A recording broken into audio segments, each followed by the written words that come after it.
Welcome, everyone, to a deep dive into something genuinely extraordinary that we just saw unfold in the world of sport. Absolutely. We're talking about a match that just ripped up the script, defied every expectation, rewrote history books, honestly, and left everyone buzzing. Yeah. We've really gone through it, the details, those moments, the what-ifs, to try and bring you the core insights, the real story behind it all. Yeah, definitely. What we're dissecting today is a cricket test match that was, well, it was so much more than just a game, wasn't it? Oh, completely. It was a proper masterclass in pressure, in strategy, and just sheer human grit. Yeah. And all played out at Headingley, Leeds. Iconic ground. June 25th, 2025. Kicked off the Anderson Tendulkar Trophy series with a bang, didn't it? It certainly did. Detonated it, you might say. What a start. So our mission today really is to unpack how England managed what seemed, frankly, impossible, chasing down that huge target against India. We'll dig into the brilliant strategies, those moments of, let's be honest, crucial luck, and yeah, the big mistakes that led to this incredible 5-wicket win. Get ready for it. It's a story full of records, nail-biting moments, and some real lessons in how these massive contests are won and lost. Okay, so let's paint the picture. Day 5 dawns at Headingley. England are, 21 for no loss? Yep, 210. And they need another 350 runs to win, chasing 371. That's colossal. It really is. And the history, it weighs heavy. England had only chased more than that once before. Ever. That famous Edgbaston game in 2022, right? The 378. That's the one. And here's the kicker. The only team to lose defending 350-plus against England in the fourth innings. Don't tell me. India at Edgbaston. The irony. Wow. So the omens weren't great under those gray Leeds skies. Bummer has just taken 5 wickets. Yeah, he was steaming in. New ball dukes. Looked absolutely lethal. And the question everyone was asking, is this it? Is this where Bazball finally hits a wall? You'd think so, wouldn't you? But what happened next wasn't quite the Bazball blitz we might have expected. It was smarter. Okay. It was like controlled aggression from Ben Duckett and Zach Crawley. That 188-run partnership, it showed something else. What was that? That this attacking style isn't just about hitting out wildly. It's about assessing, being smart, picking your moments. They weathered Bumrah's first spell. They did seem quite patient early on. That first 50 took a while for them. 99 balls. Slow by their standards, but totally calculated. It's like, okay, absorb this, then we go. Bazball evolving, maybe? And Duckett, he just looked unbelievably comfortable against Bumrah. Astonishing, wasn't it? Yeah. The sweeps, the flicks, his judgment outside off. Impeccable. When he got that 100, his sixth, off just 130 balls. Yeah. That wasn't just runs on the board. That felt like a massive psychological punch to India. Like, we're not scared. We could do this. And Crawley played his part perfectly. That 65, his slowest 50, apparently. Yeah, 111 balls. Oh. But invaluable. He was the anchor, let Duckett cut loose, showed real flexibility. There's a but coming, isn't there? The dropped catches. Oh, the great escapes. Fortune really smiled on England. Duckett was dropped 4 times. 4. 4. And the big one, off Siraj, top-edged pull. He's on 97. And Jaiswal spills it. Ouch. After scoring 100 himself. Exactly. You saw Siraj's reaction. Honestly, India's whole energy just seemed to evaporate at that point. It felt like more than just a dropped catch. Yeah, you hear people saying that. Munaf Patel apparently said straight up, drop catches cost India the match. And you can see why. It wasn't just the runs. Duckett added another 52. It was the belief it sucked out of India. Yeah. By lunch, England 117 for none, needing, 254 more? Suddenly looked very gettable. Totally. India looked flat. You almost thought, wow, Duckett and Crawley have batted them out of the game already. But maybe not quite. So India looked down and out at lunch, England cruising, but cricket rarely goes to script, does it?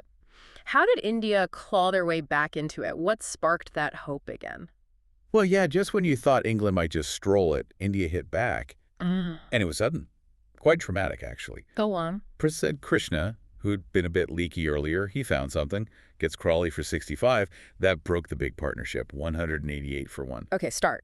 Then, a couple of overs later, Krishna bowls an absolute peach. Sharp in-swinger, cleans up Ollie Pope for just 8. Pope looked stunned. Right to us 6 for 2. Nerves starting to jangle a bit. A little maybe, but then Duckett does something audacious. Jadeja comes on, and Duckett reverse sweeps him for 6. Over point. Wow. Just no fear. None at all. Message sent, we're not backing down. He races to a 149, looking totally in control. But then, the real drama. Shardul Thakur. Ah, yes. He hadn't bowled much, had he? Hardly at all. Just 6 overs in the first innings, barely seen on day 5 until then. And suddenly, boom, Gets Duckett, driving on the up sharp catch by the Sugg, ready at short extra, 149 gone. The hero departs. Big moment. Huge, but the next ball, even bigger. Taku angles one into Harry Brooks' pads, flick off the hip, looks like 4. But Rishabh Pant dives full length to his left. Incredible catch, just plucked it out of the air. Way, 2 and 2. 2 wickets and 2 balls. Takur's roaring, India are going wild, Headingley is absolutely crashing, 253 for 4. Game well and truly back on. Incredible scenes, 253 for 4, India right back in it. And then the weather steps in. Early tea because of rain. That break. Good or bad for momentum, do you think? It's always the question, isn't it? With England at 269 for 4, needing 102 more, you wonder. Did it cool India off more than it settled England? Possibly. Gave England a breather, maybe. Could be. Anyway, the final session starts. India are desperate. And Ben Stokes, he looked, well, quite nervy, actually. Really? The captain? Yeah, especially against Jadeja. Played a couple of edgy shots, a top-edge reverse sweep that somehow landed safe. Yeah. But eventually, Jadeja got him. Ow. Same shot, reverse sweep again on 32. Thick top edge this time, straight to Gill at short third man. Easy catch. Okay, so 302 for 5, still 69 needed. India must have really sniffed a chance then. Oh, definitely. Hope was knocking loud and clear. But enter Joe Root, Yorkshire's own. Ah, the calm head. Exactly. Yeah. Alongside the debutante, Jamie Smith. Root just brought this incredible calm. Yeah. Classy innings. No panic, just smart batting, finding the gaps, running hard. Experience counts, doesn't it? Gold dust in that situation. Smith looked watchful at first, but then grew into it, played some really authoritative shots. And Root just glided past 50. Unbeaten 53 off 84. That trademark edge through gully for 4. And the roar from the crowd. Oh, massive. Root. You could feel it. India took the new ball with 16 needed, but it didn't matter. How did it end? Fittingly, really. Pure Bazball style from Smith. Faces Jadeja, smashes a boundary, and then the very next ball launches it high over mid-wicket for a massive SX. Game over. Game over. England players flood the balcony. Smith and Root hug. Pandemonium in leads. 373 for 5. A 5-wicket win. Just unbelievable. So when we strip it all back, beyond just saying Bazball won, what were the real ingredients in England's victory? What actually made the difference? That's the key, isn't it? It wasn't just crash, bang, wallop. It was smarts and beliefs woven together. Firstly, that opening stand. Duckett's 149, Crawley's 65. 188 runs. Foundational. Totally. But how they did it was key. They were smart, saw off Bumrah's threat, then picked their bowlers, dismantled the plan. That wasn't just runs. That was winning the mental game right from the start. And Duckett's innings itself, 149 in the 4th innings. Phenomenal. Monumental. Against that attack, chasing 371. It showed this Bazball thing has gears now. Patience and attack. Incredible skill, concentration, and yeah, that crucial bit of luck with the drops. Highest 4th innings score by an English opener since Cook in 2010, apparently. This is some company. Wow, and then you've got Root. Iceman. When things got shaky, 253 for 4, Stokes gone later, England needed calm, and Root on his home turf delivered. That unbeaten 53. Masterclass in pressure management. His 8th not out in a successful chase, same as Cook. Says it all. But we shouldn't forget the bowling, right? Especially Tongue. Absolutely not. Josh Tongue's contribution was huge. 4 for 86 in the 2nd innings, ripping through the tail 3 wickets and 4 balls at one point. Right. He did it in the 1st innings, too. 4 for 72. Think of those Indian collapses. Last 7 for 41 1st innings, last 6 for 31 2nd innings. That's sell apart. Exactly. If India had set, say, 400, 420, completely different ball game. Tongue made sure England weren't facing that mountain. He was critical. It really is staggering when you think about it. India scored 5 centuries in the match. 5. Cheswal, Gill, Pant gets 2, Rahul. Unbelievable batting display. And they still lose. It feels less like England winning sometimes and more like India finding ways to lose. Is that fair?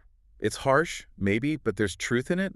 This felt like a story of self-inflicted wounds. How do you undermine such dominance? Well, start with the catches. You have to. 5 clear drops, 4 off Duckett. Yeah. Jaiswal won at 97. Agonizing. But it's more than just the runs.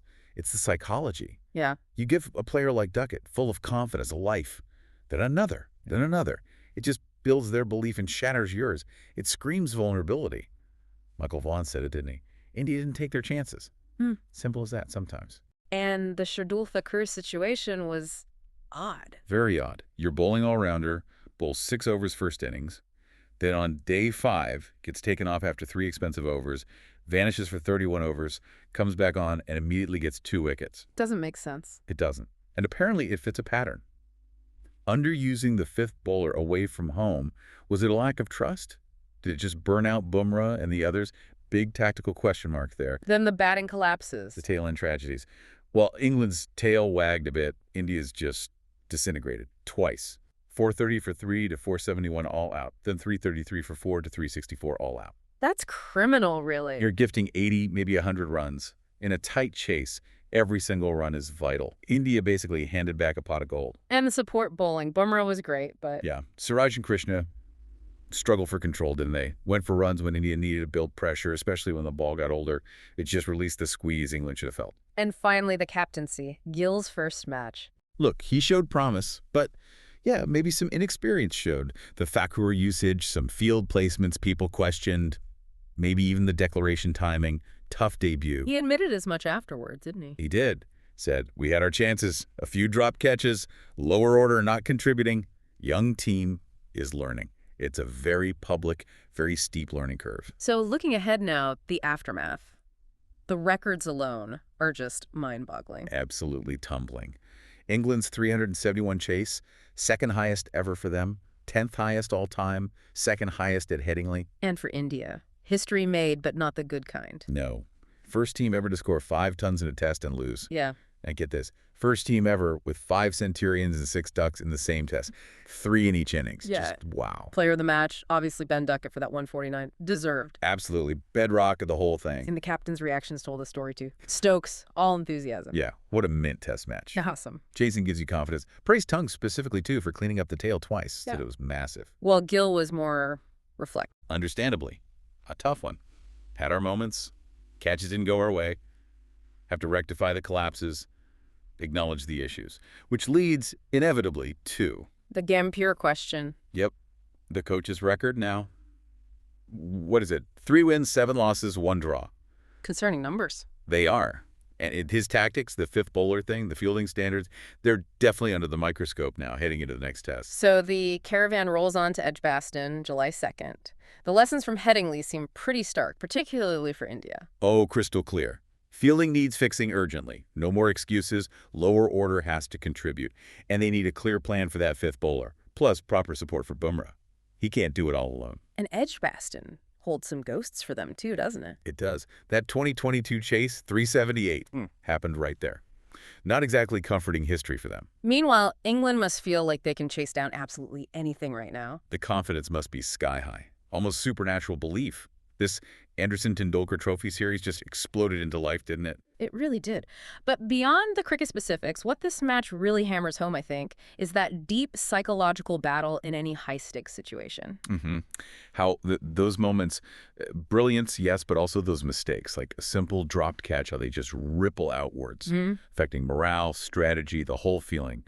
Changing an outcome that looked almost certain. Exactly. And it makes you think, doesn't it? In any field sport, work, life, how much do those little moments of truth, the ones where you grab an opportunity or let it slide, how much do they really shape the bigger picture of success or failure? It's a fascinating thought. Yeah. It goes way beyond just the boundary rope. Well, thank you for joining us on this deep dive into what was truly an epic encounter.